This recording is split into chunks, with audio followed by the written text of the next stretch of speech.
Opening. Assalamualaikum warahmatullahi wabarakatuh. Selamat malam Pak Sparta.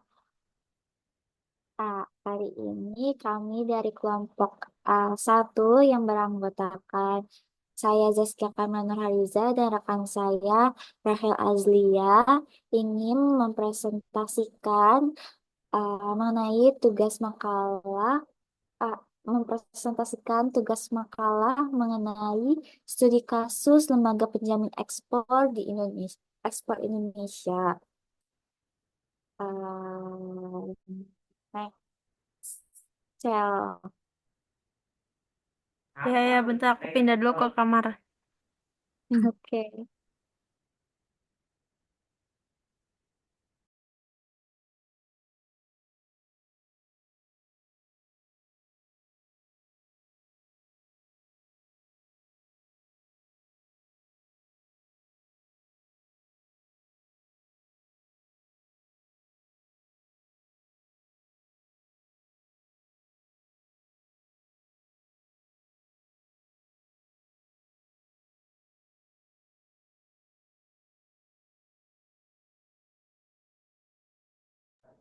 Emil, aku lupa lagi. HP aku di depan, bentar-bentar. Ulang aja deh. Nggak Anjir, apa-apa, nggak apa-apa. gak usah. Oke.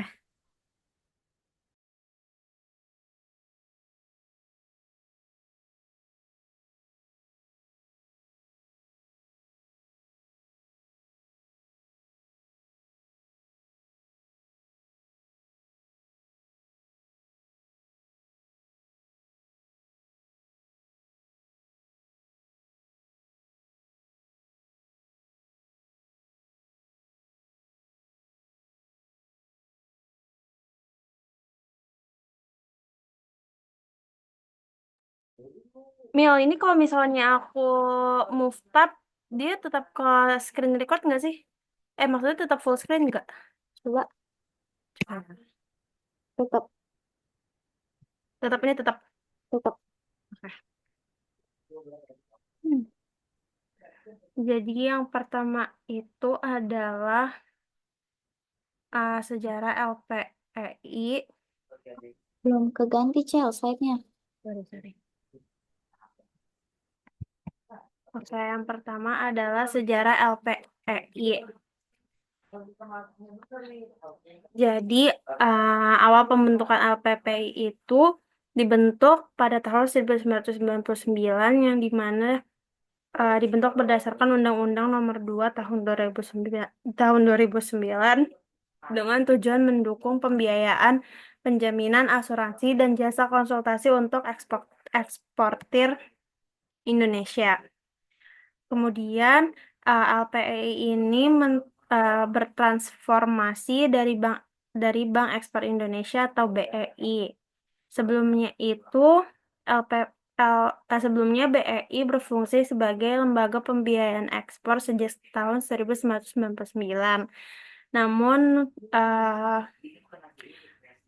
terdapat perubahan nama pada tahun 2009 yang dimana BEI itu berubah menjadi LPEI atau Indonesian Exim Bank dengan mandat yang diperluas lagi. Nah, dengan pergantian nama ini, LPEI juga tidak hanya memiliki pembiayaan, dia juga dapat menjamin dan mengelola resiko atas ekspor. Lalu si LPEI ini memiliki fokus pada ekspor non-migas, yang dimana prioritas utama pada sektor non-migas ini memiliki pasar ekspor non-migas seperti produk agrikultur, manufacture, dan industri kreatif. Lalu adanya juga dukungan UMKM yang memberikan fasilitas pembiayaan untuk UMKM yang memiliki potensi ekspor dan produk unggulannya itu berupa dia mendukung produk khas Indonesia agar mampu bersaing di pasar internasional. Kemudian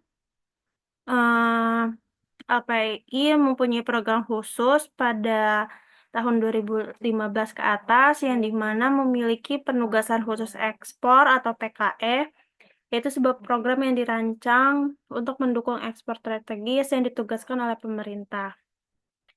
Dan negara juga ada negara non-tradisional yang dimana HPI itu memperluas akses pasar ke negara-negara seperti Afrika, Amerika Latin, dan Asia Selatan.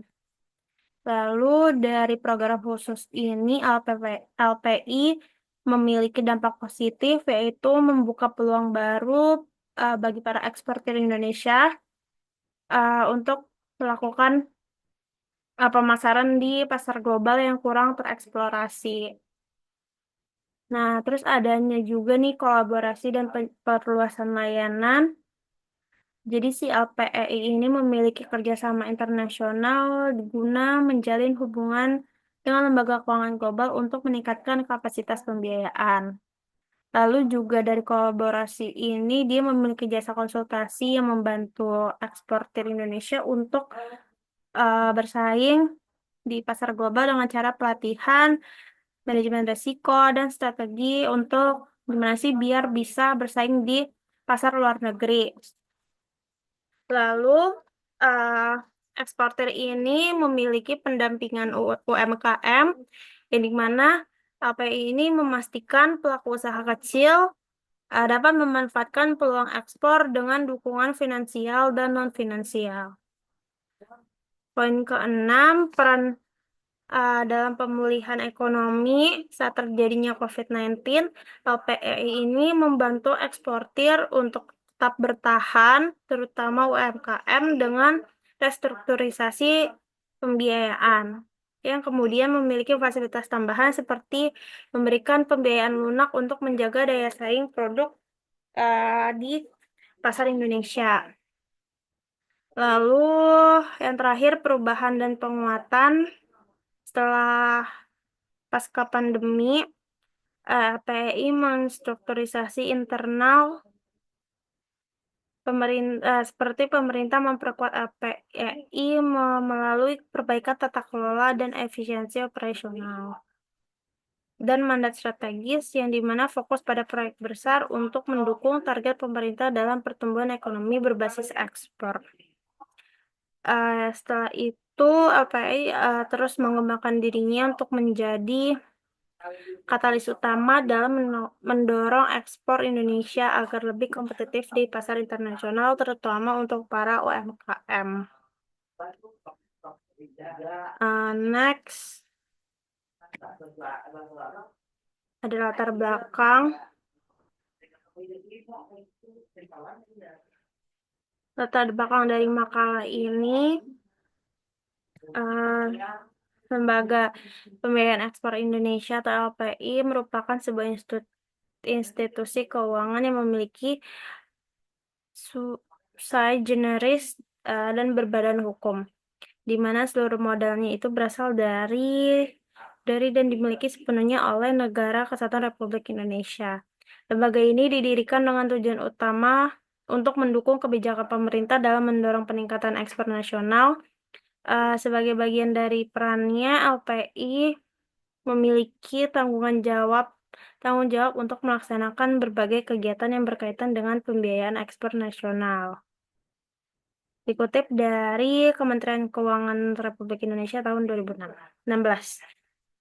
Lalu, kegiatan utama yang dilakukan LPI ini mencakup penyediaan layanan pembiayaan, assurance, dan penjaminan yang ditujukan bagi para debitur yang bergerak di bidang ekspor atau perdagangan tidak langsung. Roundabout exchange. Dukungan ini diberikan kepada berbagai pihak, mulai dari perusahaan besar hingga perusahaan kecil dan menengah atau UKM. Selain itu, LPI juga mengambil peran penting dalam memberikan layanan konsultasi kepada UKM yang sudah aktif di sektor ekspor maupun para pelaku usaha yang baru memulai langkah mereka di ekspor. Melalui layanan ini, LPI juga berupaya membantu para pelaku usaha untuk meningkatkan kapasitas, memahami dinamika pasar internasional, serta memperkuat daya saing produk mereka. Pada tahun 2009, lembaga pembiayaan ini didirikan dengan memiliki tujuan untuk mengekspor nasional dengan menyediakan akses pembiayaan bagi perusahaan yang ingin bersaing di pasar internasional. LPI juga tidak luput dari berbagai tantangan, termasuk tuduhan keterlibatan dalam praktik korupsi yang belakangan ini LPI menjadi pusat perhatian publik akibat dugaan korupsi yang berkaitan dengan penyaluran kredit dan lembaga penyaluran kredit yang diduga tidak sesuai dengan aturan. Yang dimana ragam pelaporan ini dari media massa dan lembaga pengawas juga menyampaikan kekhawatiran tentang kemungkinan penyimpangan yang terjadi dalam penyaluran dana dan manipulasi information penerima pembiayaan hingga adanya praktik kolusi dalam proses seleksi perusahaan yang layak mendapatkan dukungan finansial. Indikasi bahwa adanya dislokasi ini tidak dikelola secara efektif, serta adanya dugaan penyalahgunaan wewenang menunjukkan masalah signifikan dalam tata kelola LPI. Penyaluran kredit yang tidak sesuai sasaran ini tidak hanya menyebabkan kerugian bagi negara, tetapi juga menghambat para pelaku usaha yang sebenarnya membutuhkan dukungan finansial untuk memperluas usaha dan mendorong inovasi. Situasi ini juga turut merusak kepercayaan masyarakat terhadap lembaga keuangan milik negara yang seharusnya berfungsi sebagai engine penggerak utama dalam mendukung pertumbuhan ekonomi. Kasus yang melibatkan LPI ini menjadi perhatian publik setelah Menteri Keuangan yaitu Ibu Sri Mulyani melaporkan dugaan pelanggaran serius kepada Bapak Jaksa Agung ST Burhanuddin pada tanggal 18 Maret 2024, yang dimana laporan tersebut terkait dengan tuduhan terhadap sejumlah perusahaan yang menerima kredit ekspor yang diduga melakukan kecurangan sehingga menimbulkan kerugian bagi negara. Hanya satu hari setelah pelaporan tersebut disampaikan, Wakil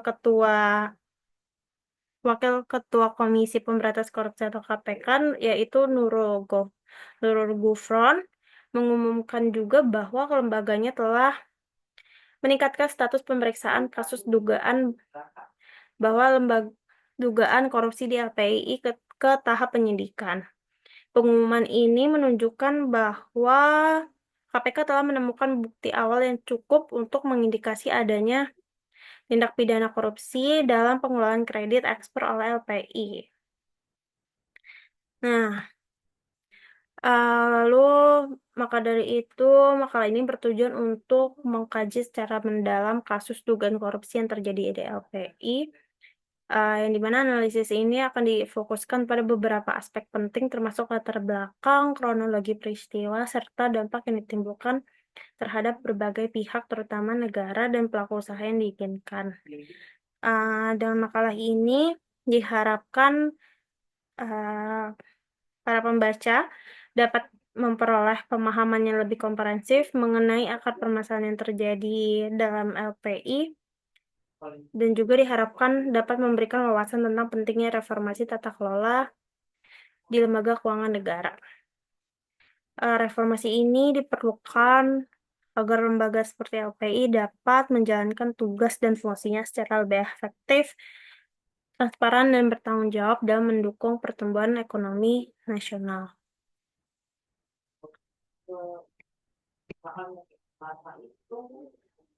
Kemudian kita next slide ke masalah utama.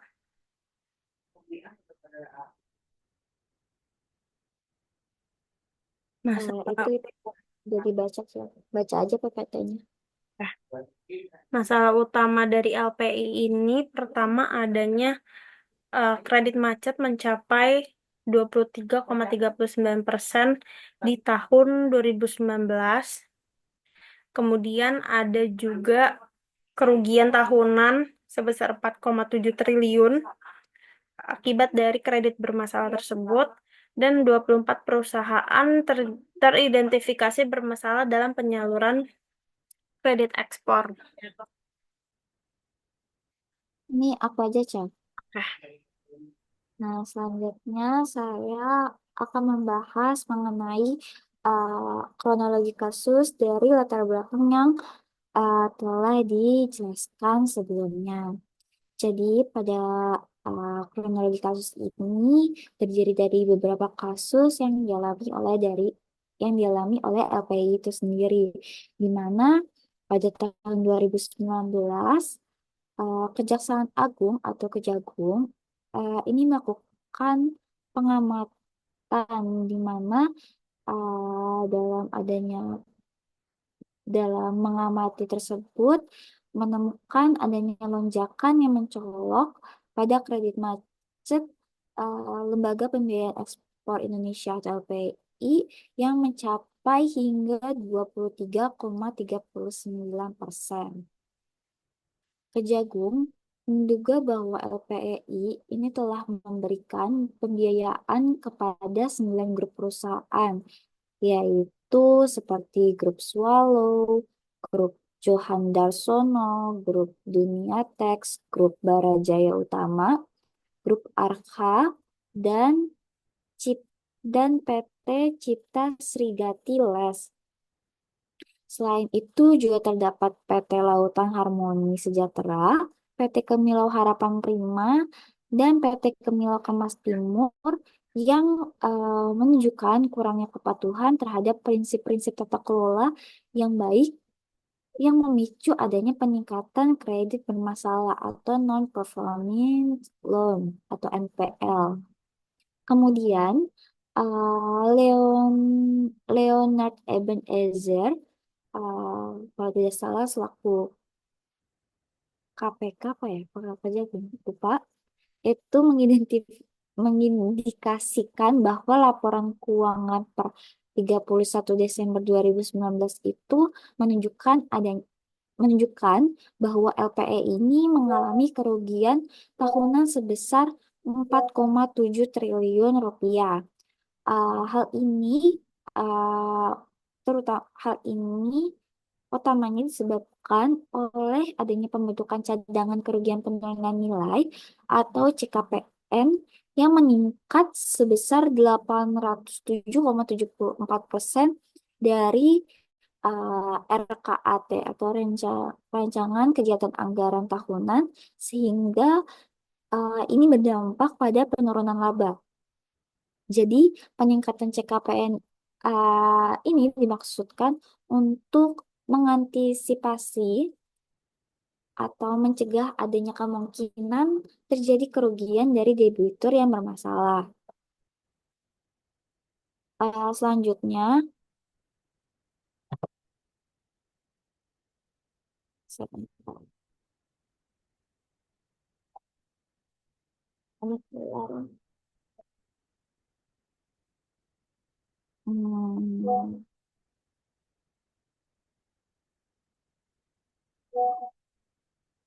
boleh di next slide, Cak.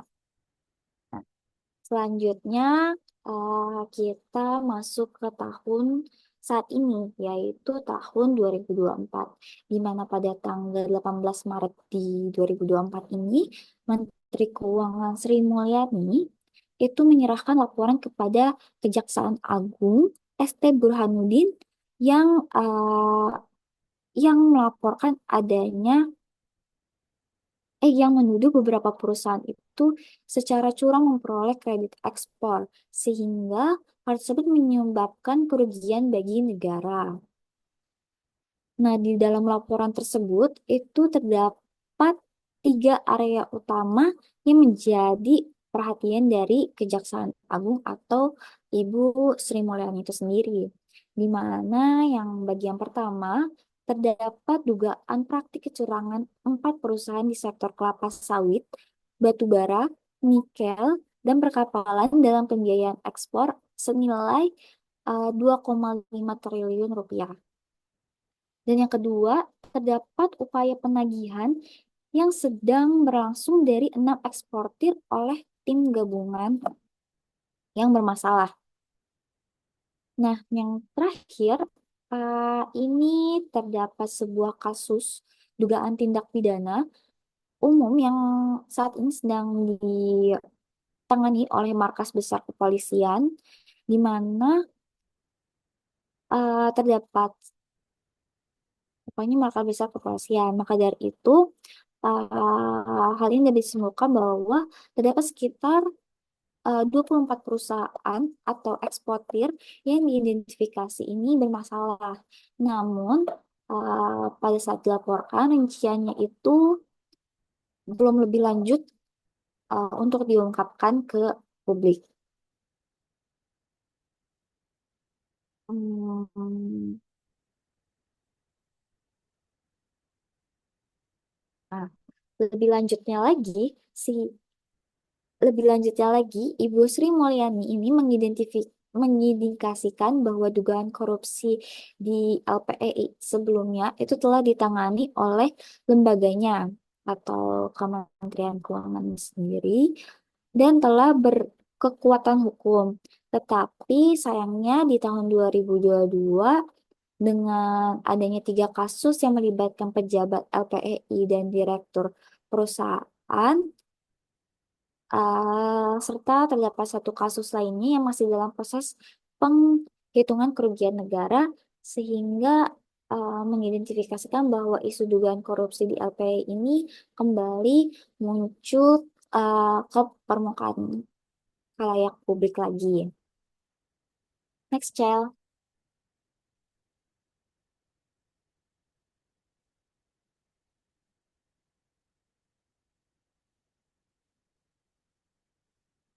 Nah, selanjutnya dari Kejagung tadi kita masuk ke dalam KPK-nya nih. Nah, kebetulan KPK ini juga telah menyelidiki kasus yang serupa yang di yang dilaporkan oleh Bu Sri Mulyani kepada Kejagung ini sejak 10 Mei di 2023. Namun KPK ini baru melakukan penyelidikan secara resmi pada Februari 2024.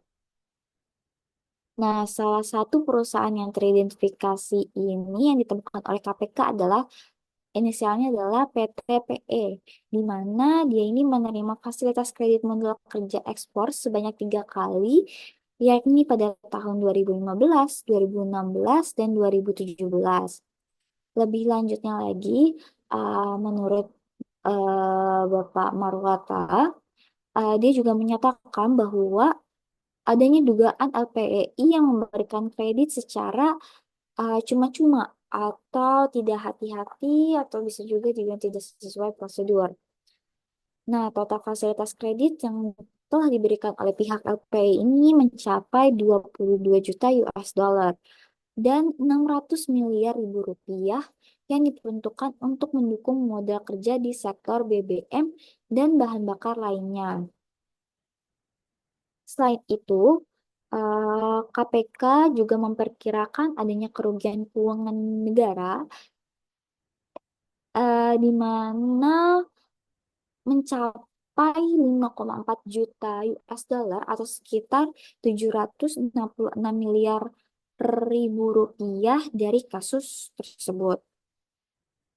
Nah, namun penanganan kasus tersebut itu sempat menjadi perdebatan karena adanya perselisihan antara KPK dan Kejaksaan Agung atau terjadinya polemik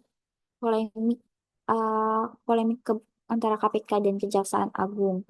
Nah, dalam perselisihan ini, wakil KPK yakni Nurul Gufron, dia ini meminta agar Kejaksaan Agung itu untuk menghentikan penyidikan kasus tersebut karena mengingat adanya sengketa perkara antara KPK dan Kejaksaan Agung. Nah, jadi di dalam undang-undang atau di dalam peraturan peraturan KPK atau di mana saya lupa. Pokoknya dia menjelaskan bahwa jika salah satu lembaga hukum itu sedang melakukan penyidikan, maka lembaga yang sedang menyelidiki itu harus menghentikan kegiatan penyelidikannya. Nah, itu juga maka dari itu diatur di dalam undang-undang. Nah, karena berebutan kasus, jadi ada sengketa perkara terkait kasus dugaan korupsi dari LPI ini yang belum selesai sampai saat ini juga.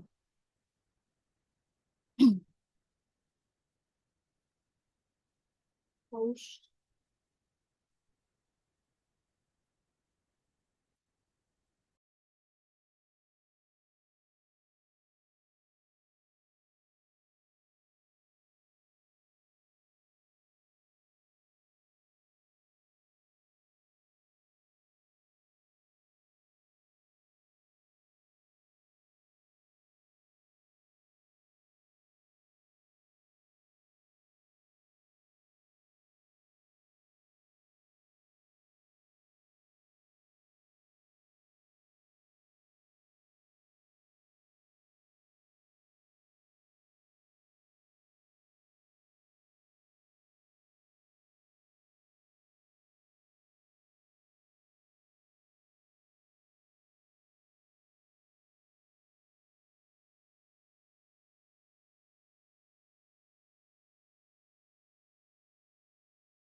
Ya, boleh di next slide aja.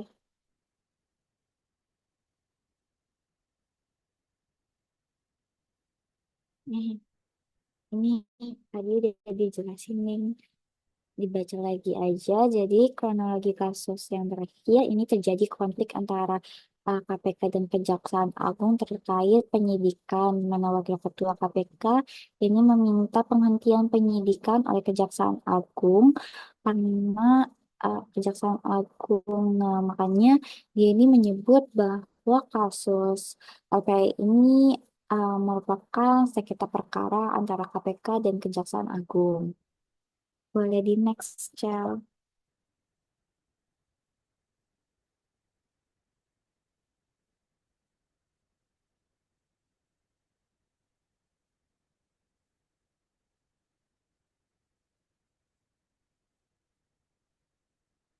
Cel.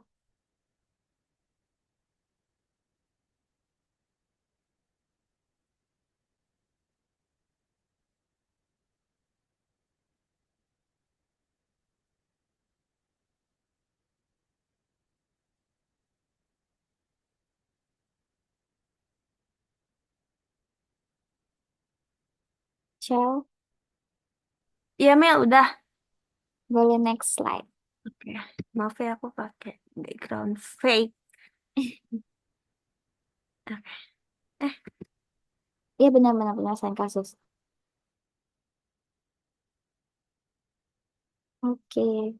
Nah, lanjut kita masuk ke bagian dari penyelesaian kasus. Nah, kan tadi habis dari kronologi, pasti ada penyelesaian.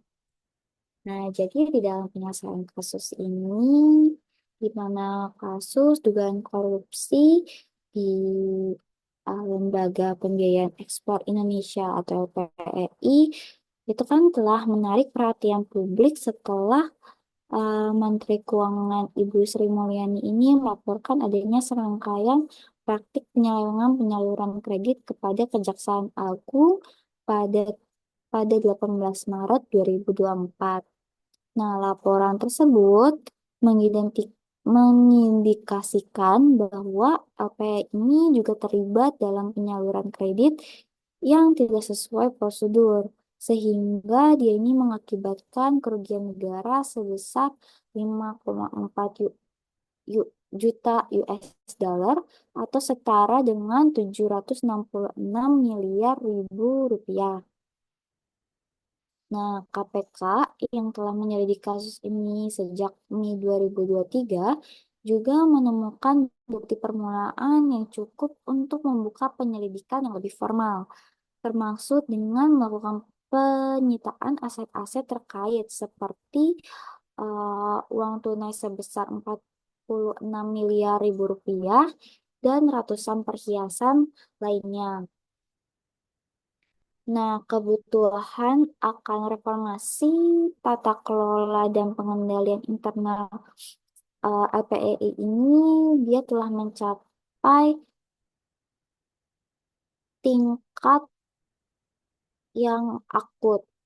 Nah, jadi lembaga ini harus menunjukkan komitmen untuk meningkatkan transparansi dan menerapkan standar yang lebih ketat dalam proses seleksi dan pemberian pinjaman. Selain itu, kolaborasi yang lebih erat antara KPK, Kejaksaan Agung, dan lembaga terkait lainnya itu sangat penting untuk menangani kasus ini secara efektif.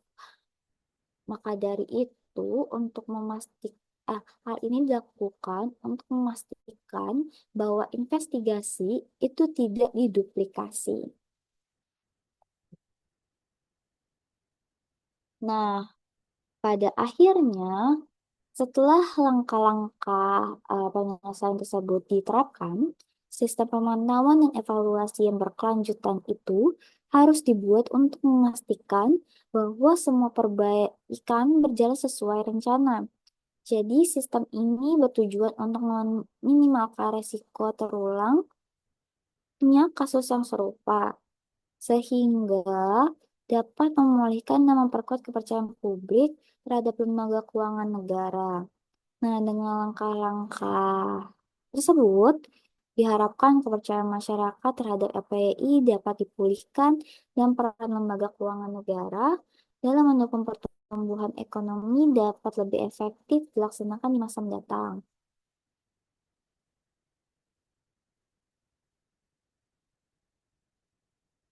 Di masa Mau next, Mil. eh, masih di situ, Cel.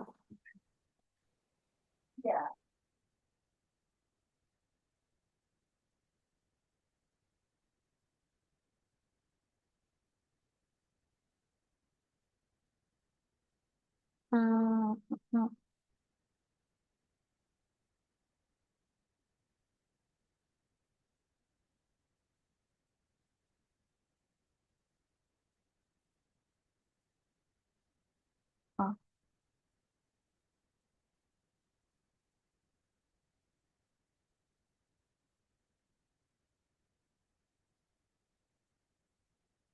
oh, di dalam oh, terdapat tambahan dalam penyelesaian kasus ini, di mana KPK selain menyita aset-aset terkait seperti uang tunai sebesar 46 M dan ratusan perhiasan, KPK juga menyita 44 bidang tanah dan bangunan yang ditaksirkan senilai 200.000 miliar rupiah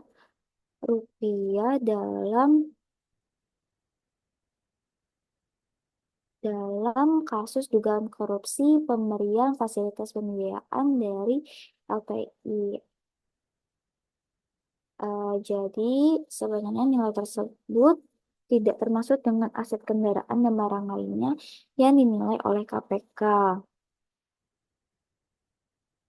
Jadi ternyata terdapat aset-aset lainnya yang statusnya itu masih diagunkan, jadi masih dipelajari lebih lanjut oleh tim penyidik sendiri. Nah, lembaga anti rasuah itu juga telah menetapkan 7 orang sebagai tersangka dalam kasus yang merugikan keuangan negara sekitar 1 triliun ini. Nah, namun identitas tersangka itu belum diumumkan secara resmi ke publik oleh Kejaksaan Agung maupun KPK. Nah,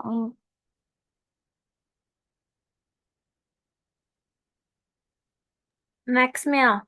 nggak usah, Cel, masih penyelesaian kasus.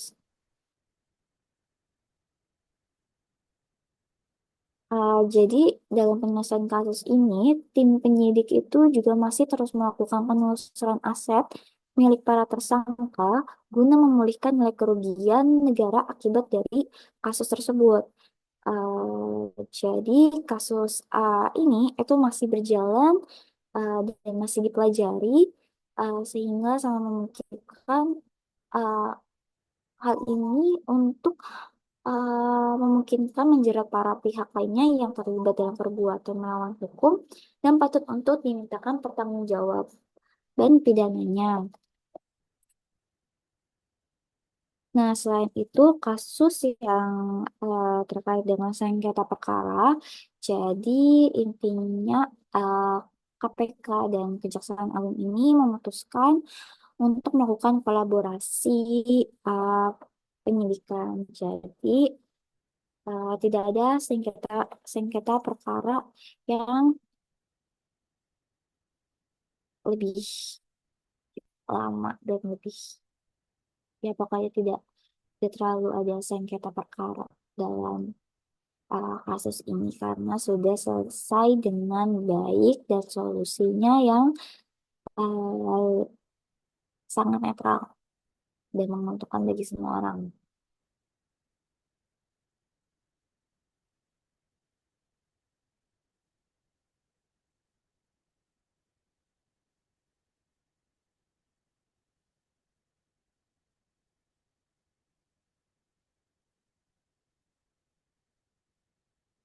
Hmm,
Cel, boleh di next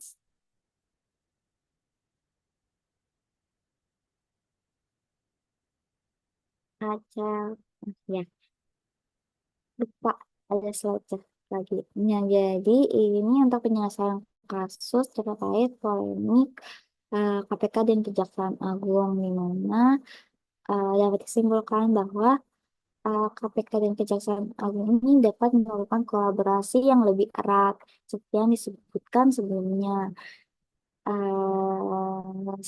Selain itu juga terdapat lembaga terkaitnya yang juga dapat melakukan kolaborasi dengan KPK dan Kejaksaan Agung sehingga dapat menangani kasus ini secara efektif dan untuk memastikan bahwa investigasi kasus ini tuh tidak diduplikasi atau dilakukan atau ditiru oleh lembaga lainnya yang tidak ada sangkut pautnya gitu.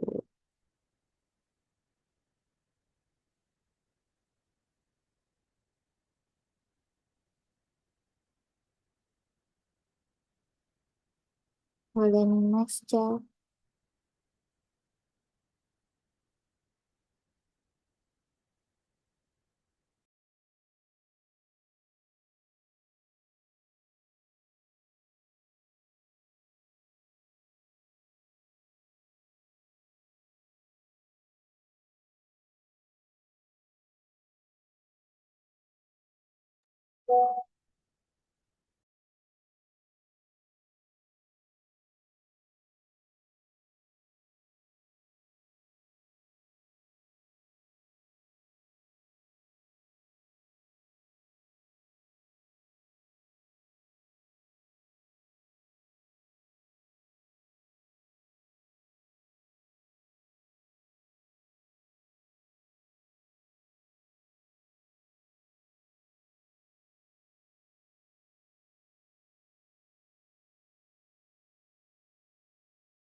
Selanjutnya kita masuk ke bagian akhir di mana terdapat kesimpulan presentasi dari makalah dan juga PPT kali ini.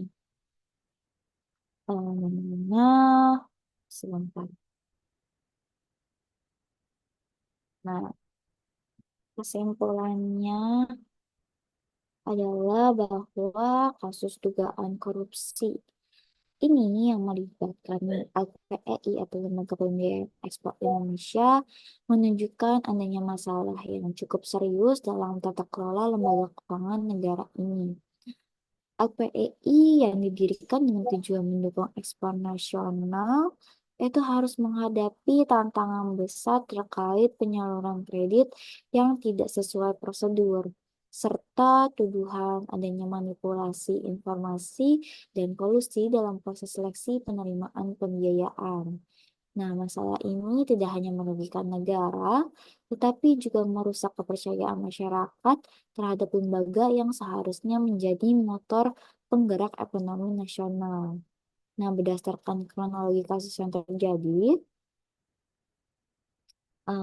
penyelesaian kasus ini itu memerlukan langkah-langkah yang sistematis dan menyeluruh dalam investigasi yang uh, jadi investigasi yang mendalam yang dilakukan oleh KPK dan Kejaksaan Agung menjadi sangat penting untuk memastikan bahwa semua pihak yang terlibat dalam praktik curang ini dapat dipertanggungjawabkan secara hukum.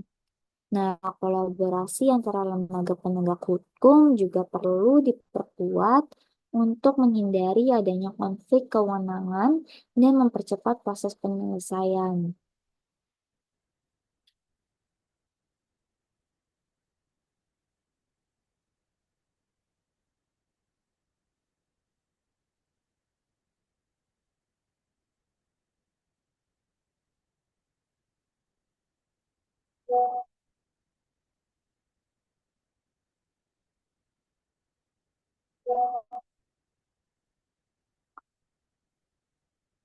Nah, selain itu, penerapan sanksi tegas terhadap para pelaku pelanggaran menjadi langkah penting untuk memberi efek jera dan mencegah terulangnya kasus serupa di masa depan.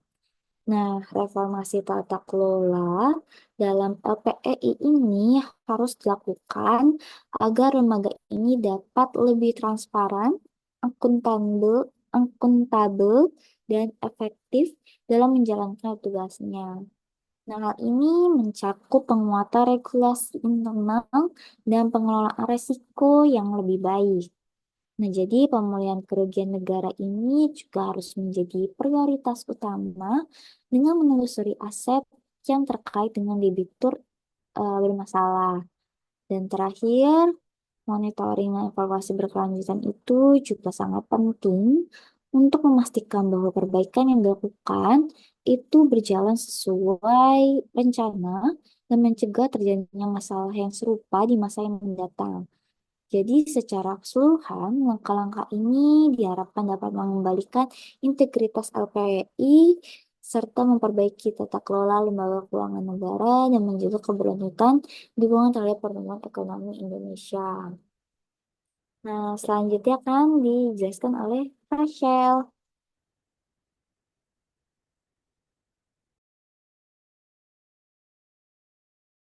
Oke, selanjutnya adalah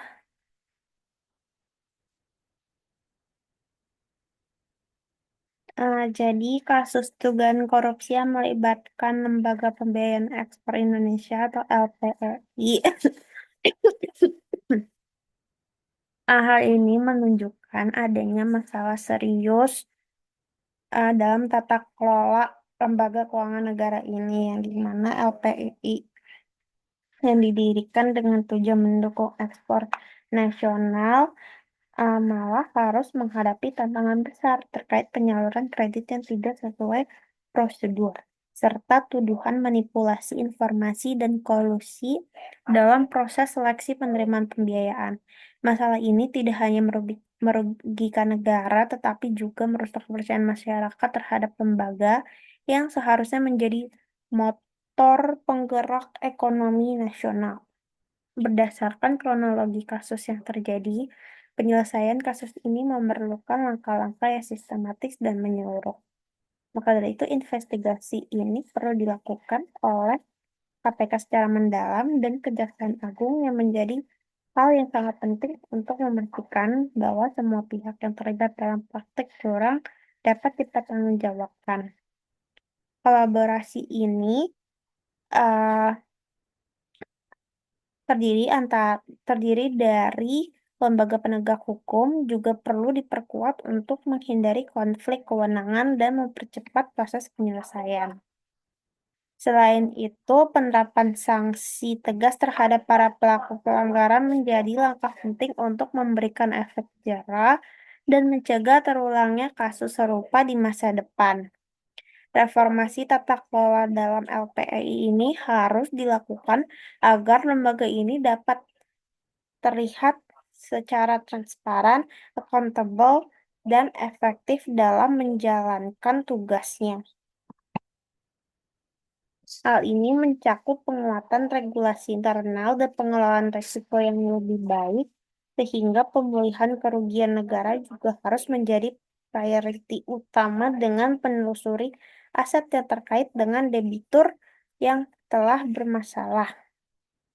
Selanjutnya juga monitoring dan evaluasi keberlanjutan sangat penting untuk memastikan bahwa perbaikan yang dilakukan berjalan sesuai rencana dan mencegah terjadinya masalah serupa di masa mendatang. Secara keseluruhan, langkah-langkah ini diharapkan dapat mengembalikan integritas LPEI, memperbaiki tata kelola lembaga keuangan negara, dan menjaga keberlanjutan dukungan terhadap pertumbuhan ekonomi di Indonesia. Selain itu, penerapan sanksi yang tegas terhadap para pelaku pelanggaran menjadi langkah penting untuk memberikan efek jera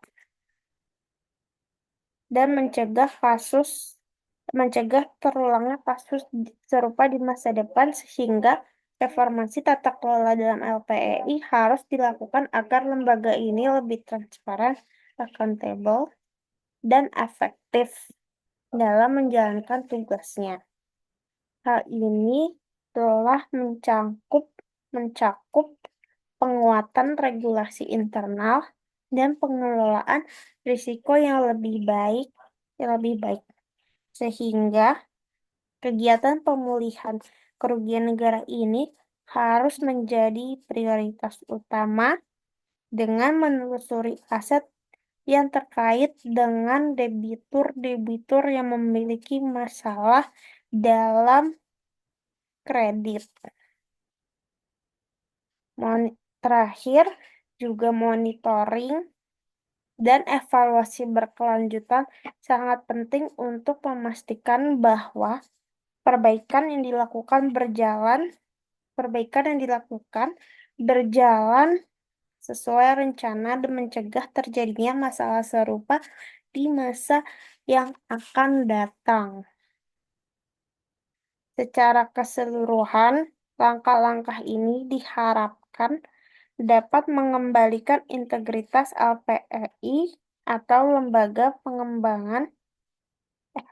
Pembiayaan Ekspor Indonesia dalam hal memperbaiki tata kelola lembaga keuangan negara dan menjaga keberlanjutan dukungan terhadap pertumbuhan ekonomi di Indonesia. Jadi, reformasi tata kelola dalam LPEI ini dilakukan agar lembaga atau LPEI ini dapat dipercaya oleh masyarakat lagi, terutama dalam dalam dalam hal transparansi, akuntabel, dan efektif dalam menjalankan tugasnya. Sekian dari kelompok kami, Zaskia. Sekian dari kelompok kami. Kurang lebihnya mohon maaf. Wassalamualaikum warahmatullahi wabarakatuh.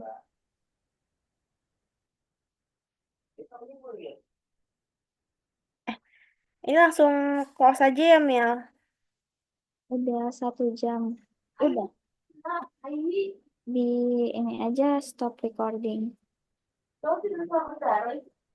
Gimana caranya stop recording?